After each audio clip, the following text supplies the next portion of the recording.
BQ prime Hindi के दर्शकों को मेरा नमस्कार। मेरा नाम नीरज शाह है। मैं BQ प्राइम का एग्जीक्यूटिव एडिटर हूं और आज हमारे साथ जुड़ रहे हैं अश्विनी अग्रवाल जी। अश्विनी, हमारे साथ जुड़ने के लिए धन्यवाद। नमस्कार नीरज, थैंक यू इनवाइट करने के लिए। अश्विनी, क्या ये नया साल मुबारक रहेगा? आपका ख्याल शायद ये है कि मार्केट वाइड फ्लैटिश रिटर्न्स रह भी सकते हैं, लेकिन बॉटम अप अपॉर्चुनिटीज में काफी अपॉर्चुनिटीज दिख रही हैं। जी। नीरज, मैंने इस बाजार को 1992 में ज्वाइन किया था। And just post Harshad Mehta वाली बूम के इमीडिएटली बाद जून 1992 में मैंने एसबीआई म्यूचुअल फंड को ज्वाइन किया था। ओके, हम्म। उस समय वो बूम को तो बस हो चुका था। एंड अगले 10-11 साल ब्रॉड मार्केट कहीं नहीं गया। एंड मैंने उस टाइम ये सीखा कि इंडेक्स लेवल शोर बहुत मचाता है, बट अपॉर्चुनिटीज उसके नीचे रहती हैं। तो ये साल, पिछले 3 सालों के बाद मुझे लगता है कि हम एक ऐसे दौर से गुजर रहे हैं जहां हमें इंडेक्स से ज्यादा अपेक्षा नहीं रखनी चाहिए। हमें देखना है कि अपॉर्चुनिटीज किधर हैं। Bottom up stock specific opportunities मिलेंगी इन्वेस्टर्स को, और बॉटम अप बॉन्ड अपॉर्चुनिटीज भी मिलेंगी इन्वेस्टर्स को, क्योंकि अभी हम एक ऐसे मुकाम पे पहुंच गए हैं जहां ब्याज का दर इतना अट्रैक्टिव हो गया है कि इन्वेस्टर्स उसको रियलिस्टिकली कंसिडर कर सकते हैं एज अ इन्वेस्टमेंट के तौर पर।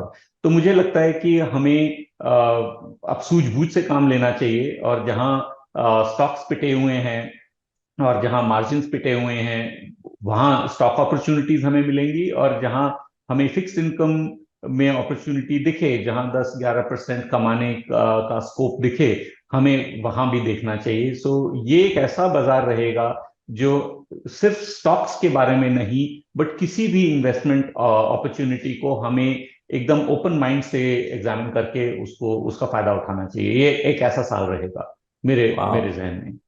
वाह अश्विनी, तो ये एक एक रिस्क अवर्स इन्वेस्टर जो होता है उसके जी, लिए तो ये बहुत फायदेमंद साल रह सकता है, क्योंकि अगर किसी को 10-11% मिल रहा हो फिक्स्ड इनकम में, तो इक्विटी का रिस्क क्यों उठाए?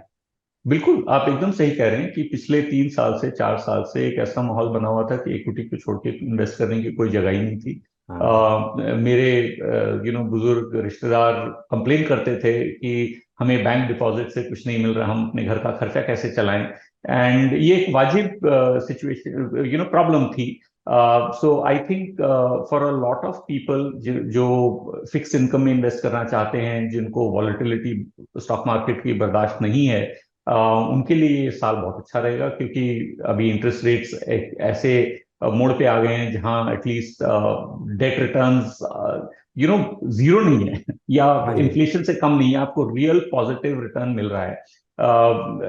अभी थोड़ी देर पहले आप और मैं डिस्कस कर रहे थे कि एक ऐसा मैंने बॉन्ड आज सुबह देखा जहां 10% के ऊपर का आपको इंटरेस्ट रेट मिल रहा है अगले 3 साल के लिए। न्यूज़पेपर एडवर्टाइजमेंट था, इशू आज खुला है। सो इन्वेस्टर चाहें तो देखें उसे। तो मुझे लगता है कि इस टाइप के opportunities, I mean yes, specifically कोई अपॉर्चुनिटी ऐसी हो सकती है जहां रिस्क थोड़ा ज्यादा हो, कोई अपॉर्चुनिटी ऐसी हो सकती है जहां रिस्क थोड़ा कम हो। तो वो हर इन्वेस्टर को अपने हिसाब से देखना पड़ेगा, बट फिक्स्ड इनकम एक अपॉर्चुनिटी है जो पिछले 3 साल नहीं थी। एंड टू उस मद्देनजर, उसको मद्देनजर रखते हुए हमें इस बात का भी अंदाज लेना ही पड़ेगा कि इक्विटी में जो इनफ्लो है वो हम्म। 2023 में पिछले 3 साल के मुकाबले थोड़ा कम होगा, डोमेस्टिक इन्वेस्टर्स का भी, क्योंकि आज डेट एक रियल अपॉर्चुनिटी बन चुकी। दर्शक इस बात को बहुत अच्छी तरह से समझे। अश्विनी अग्रवाल जी कह रहे हैं कि आप जब डेट में भी इन्वेस्ट कर रहे हो तो थोड़ा प्लीज स्टडी करके करें कि जी, उसमें भी रिस्क होता है, लेकिन सेफ्टी काफी ज्यादा है और ये एक ऑल्टरनेटिव है, तो प्लीज इसको ध्यान से समझे। अश्विनी, दूसरी एक बात, क्या ये कहना मुनासिब होगा कि हम जनवरी में बैठे हैं, अगर हम दिसंबर 2023 देखें, तो अगर एक निवेशक सिर्फ निफ्टी देखेगा या देखेगी तो उसको लगेगा कि शायद रिटर्न्स ना बने हों, और इसीलिए निफ्टी के मापदंड से इक्विटी इन्वेस्टिंग को ना तोले, बॉटम अप अपॉर्चुनिटीज को ढूंढे। बिल्कुल नीरज, आपने एकदम सही फरमाया। यदि आप देखें म्यूचुअल फंड के रिटर्न्स को देखें, ठीक है, हाँ यदि जी। आप पिछले 20-25 साल के म्यूचुअल फंड रिटर्न्स निकालें, तो म्यूचुअल फंड्स ने मार्केट को बहुत अच्छे से बीट किया है। पर पिछले 5 साल में म्यूचुअल फंड्स मोर और लेस मार्केट को नहीं बीट कर पाए हैं। और उसका एक कारण ये था कि मार्केट निफ्टी में मूवमेंट्स बहुत ज्यादा हुए पिछले 3 4 5 साल में। पर यदि आप पिछले 30 साल का निकालें हिसाब, तो ऐसे बहुत लंबे पीरियड्स आए जहां निफ्टी कहीं नहीं गया एंड या सेंसेक्स कहीं नहीं गया, और वैसे दौर में बॉटम अप अपॉर्चुनिटीज परफॉर्म करती हैं। एंड वो एक उस वजह से म्यूचुअल फंड्स आउट परफॉर्म कर पाए। मैं नहीं कह रहा कि म्यूचुअल फंड आउट परफॉर्म करेंगे, अंडर परफॉर्म करेंगे, वो समय बताएगा। पर मैं ये कह रहा हूं कि जब मार्केट फ्लैट रहता है तो इंडिविजुअल अपॉर्चुनिटीज उभर के आती हैं, और उन इंडिविजुअल अपॉर्चुनिटीज का हमें फायदा उठाना चाहिए एज इन्वेस्टर्स। सुपर। अश्विनी, दो आखिरी सवाल। एक, काफी रिटेल इन्वेस्टर्स डिफेंस में, पीएसयू बैंक्स में, मेटल्स में भी काफी हद तक 2022 के साल में इन्वेस्ट किया था। कई ने एग्जिट किया होगा, कई ने नहीं किया होगा, बट ये तीन थीम्स काफी चर्चा में थी 2022 में। जी इनमें से किसी भी थीम पे आपका आपका कोई स्ट्रॉन्ग व्यू है? जी, मुझे पीएसयू बैंक अच्छे लगते हैं। अभी भी? काफी बढ़ चुके हैं, पर मुझे अभी भी अच्छे लगते हैं, क्योंकि इसमें जो हमें आज नहीं दिख रहा है वो रिकवरी वाला मामला है। क्योंकि आज आप देखें कि सारे न्यूज़पेपर्स बात कर रहे हैं कि आर कैप की सेकंड राउंड ऑफ बिडिंग होगी, उसमें से कितना पैसा बैंक्स को मिलेगा, क्योंकि ज्यादातर तो बैंक्स राइट ऑफ कर चुके हैं। आज के रोज पे हिसाब लगाना मुश्किल है, बट ये कहना सेफ रहेगा कि कुछ तो रिकवरी होगी। उसी तरीके से आज ही आईएलएफएस के भी धीरे धीरे कहीं ना कहीं से रिकवरीज निकल रही हैं। और जब मैं बैंक से बात करता हूं, मेरे को कई बैंकर्स बोलते हैं कि नहीं, हमें रिकवरी पे बहुत भरोसा है, काफी रिकवरी आ रही है। तो जो क्रेडिट कॉस्ट है, जिसको हम कहेंगे कि जो एक लेंडिंग का एक पार्ट है कि जब आप पैसा उधार पे देते हैं तो 100% रिकवरी नहीं होती, तो वो औसतन 100 बेसिस पॉइंट के आसपास की होती है। पिछले 15 साल का आप यदि 20 साल का लेखा जोखा निकालें, वो पिछले 5 साल में 250 से 300 बेसिस पॉइंट हो गई थी। और मेरा ऐसा मानना है कि ये अगले साल भर तक वे बिलो ट्रेंड रहेगी, मतलब औसतन से बहुत कम, 100 बेसिस पॉइंट से कम, ऐसा मेरा मानना है। और ये अभी तक मेरे हिसाब से अभी भी स्टॉक प्राइसेस में रिफ्लेक्ट नहीं हुआ है, इसलिए मैं पीएसयू बैंक्स की थीम पे अभी भी कायम हूं। स्टॉक्स काफी बढ़ चुके हैं, मेरे को भी कभी कभी लगता है कि शायद हो चुका है सब कुछ, बट मेरे को लगता है कि अर्निंग सरप्राइजेस यहाँ पे रहेंगे। सो इस कारण से मैं अभी भी इस थीम को अबैंडन नहीं करूंगा। डिफेंस पे लेट्स सी क्या होता है, क्योंकि इस सरकार ने काफी कुछ अच्छा किया है। सो होपफुली हिस्ट्री और फ्यूचर थोड़ा अलग रहेगा। बट डिफेंस में मेरा कॉन्फिडेंस कम है, क्योंकि हिस्टोरिकली हमने देखा है कि डिफेंस फोर्सेस बहुत टाइम लगाती हैं डिसीजन लेने में, और पैसे और मार्जिन, कलेक्शन और मार्जिन दोनों में तकलीफ रही है हिस्टोरिकली। तो ये एक ऐसी थीम है जहां मैं नहीं घुसना चाहता, क्योंकि हिस्टोरिकली क्या हुआ है कि प्रॉमिसेस बहुत हुई हैं, मतलब उम्मीदें बहुत रही हैं, पर वो उम्मीदें आई नहीं है, मतलब जो रियलिटी है वो उम्मीदों से काफी कम रही।